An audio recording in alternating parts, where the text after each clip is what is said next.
What's going on, everybody? How you doing? I am Mun. I am Ray. And this is another video we're about to drop on you for the MunRae YouTube channel. Once again, I want to thank all of you all for subscribing and also viewing our videos.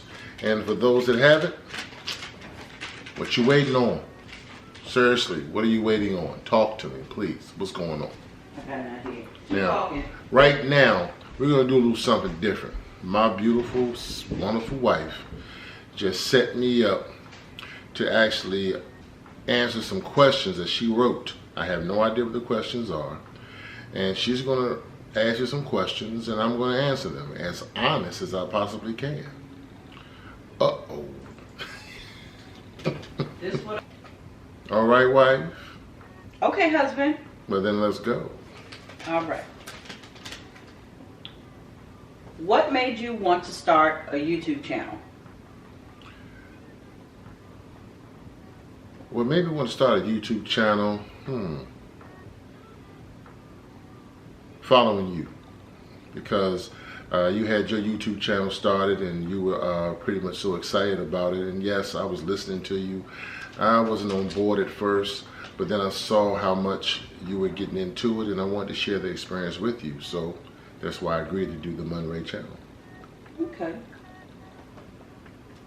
Who brought you to your place of black love?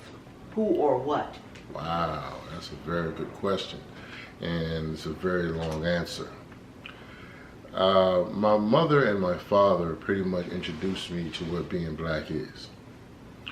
When I was coming up, when Roots first aired, I think it was in '78, it wasn't an option.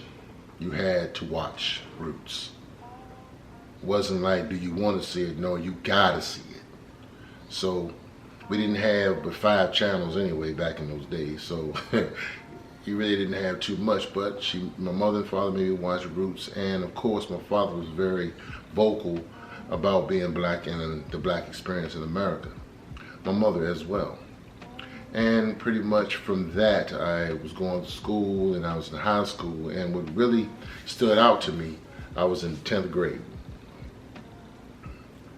I was in ROTC, if that's what you call it, yeah. JROTC, whatever, yeah. 10th grade, and I had, at this particular day, there was a gentleman who came and visited us at our school. And he talked to us for about 45 minutes to an hour. And back then, see, we were so enthralled by someone coming to us, an adult, cursing, that really just gravitated, that just got us, you know what I'm saying? And see, that's how I'm talking about. We talking about I was 15 years old, we talking about 86, 85 or what have you, but that's what it was. And so we were in there, and this dude, he was just cursing, whatever. We thought he was tripping, but he was speaking about the black experience. And he asked us, he said, what are your colors? What are your actual colors? We all said the norm: red, white, blue. He said, no, what are your colors? Now you're talking to an all-black class. I went to HD Woodson Senior High School, and the African colors were our colors: red, black, and green. Had no idea that that was Africa. Had no idea that that was black. Now also in junior high school, my principal, Claude E. Moten, remember the name, was one of the blackest brothers you ever want to meet. He made Lift Every Voice and Sing our school anthem. Remember Joe Jackson from Lean On Me? Mm-hmm. Yes, he was Joe Jackson of DC, trust and believe. He wanted us to sing, lift every voice and sing. He wanted men to actually know what it was to be a man. He used to have all male assemblies. And pretty much we talked about going to the bathroom. We talked about our bodies. We talked about sex. We talked about economics, the hood. And he also let me realize, and this is Claude E. Moten I'm speaking of, on manhood. and how proud you were to be a man. He also will let us know, don't you tell no female teacher or female student about what goes on in this assembly. If they ask you, you have my permission to come to me and I'll deal with them at that point. Because what I discuss here is for men and men only. Boys only. And that gave me a sense of pride. And then from there on, I guess the black love just kept, I kept doing more research about where I come from and what I do and what my ancestors have done. And see, the black experience does start before slavery. And see, I didn't know that. I thought it was just, we came over here in chains. But no, we have an extensive history that needs to be told. And that's what gave me the inspiration to go to Black Love. All right. Told you it was a long answer. What value do you bring to your friendship/relationships?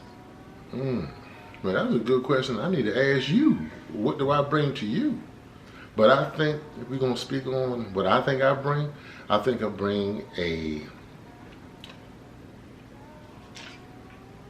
a difference of opinion, thought process, a male dominance, a leadership, attitude, and I think I bring a different perspective of love. Okay. Good God Almighty. Keep coming. Do you feel obligated to be a role model? Yes, I do. I have a son, and that I have nieces, I have nephews, I have children, I have your children, and I want to say I guess I have our children. So yes, I know they're looking at me as far as some type of leadership, and I am a mentor. Even though sometimes I may not be 100% correct, but I'm going to do what I got to do when I got to do it. What? I ain't afraid of the challenge. Come on now. Okay. Any racist encounters? Which one? I think the most, well, you know what? I'm going to say this is one story and I'm going to move on because I can keep going on and on and on. I had to be about maybe 6 or 7. Mm-hmm. And my family and I were moving from North Carolina to DC. And we stopped in Columbia, Maryland for a few months. Now I'm in Columbia, Maryland, and my cousin, she introduced me to her best friends at the time, were 2 white kids. And I'm going to just say their first names because I really don't know their last names. David and Jessica. They were her next door neighbors. Now David came to me open heart, you know. Hey, he taught me how to play baseball. And he was pretty much my best friend. Little white boy, no joke, my best friend. Now, like I said, I'm about 6, 7 years old, so, you know, just kids. And David's parents would allow us to come over to the house. And hell, David's mother was even trying to show me, because she did pottery as a hobby. And I was inquiring about pottery. And she said she was going to even show me. Well, Jessica, on this one day, got upset with me. Now, I'm talking about, she got so upset. This young girl called me every nigga you can think of. Now, understand, I'm 7, 8 years old. I've never heard that word before. And I'm so serious. I'm not sitting here, I'm just talking. I'm being so serious. My mother and father very seldom use that word, especially at a young age. But this little girl, about the same age as I, called me every nigga you can imagine. I hate your nigga music. I hate your nigga clothes. I mean, just went in. And all I could do was cry. Mm-hmm. But what really shocked me as I've gotten older, where do you think she got that from? It wasn't out of thin air. I'm just saying. And that was really my first racial experience that really showed me that racism is taught. Hatred is taught. It's a learned behavior. Pet peeve. Oh, my pet peeve. Women with big feet. I'm sorry. I know it's terrible. That's a pet. I can't stand a woman that got some long dogs, man. Seriously, man. A woman should wear no more than a size 8. And that's in women's. Because I know when she put on boy shoes, it's like a size 6 or 5. I hate women with long feet and unkept feet. And I'm the one to talk. I got hammer time on mine. But I'm just sorry. I think a woman's feet and hands should always be immaculate. I'm sorry. Okay. Judgmental. I'm wrong. But she said my pet's peeve, and that's one of them. What is your biggest fear? My biggest fear, letting my family down. What's more important, the ride or the destination? The ride. When you live to be 90 years old, would you want your 30-year-old brain or your 30-year-old body? Brain, because this body is the shit. I know that. My body right now, hey, I'm hurting in places I didn't even know there were places. Which of the 5 senses would you be okay with losing? Hearing, as I said before. I can't hear. I don't want to hear your bullshit. Okay. What inspires you? Oh, so many things. Inspires me to live. Inspires me what? I mean, when you say inspire, like what? In general. Oh, what inspires me? Simple things, you know. A date night,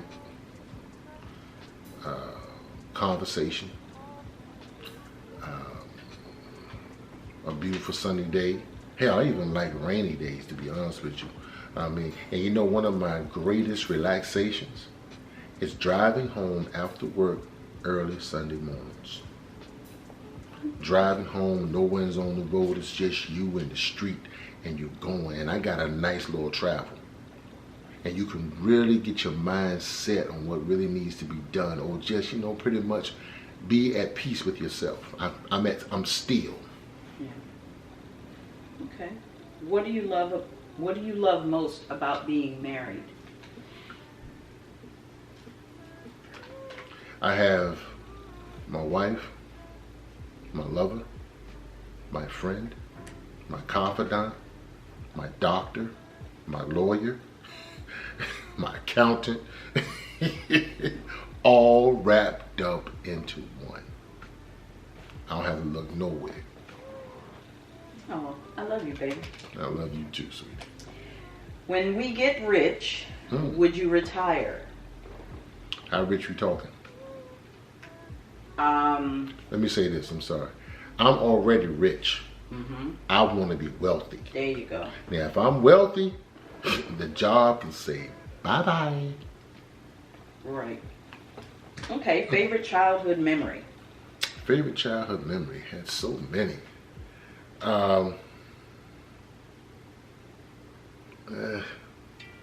Favorite childhood memory? Let's see.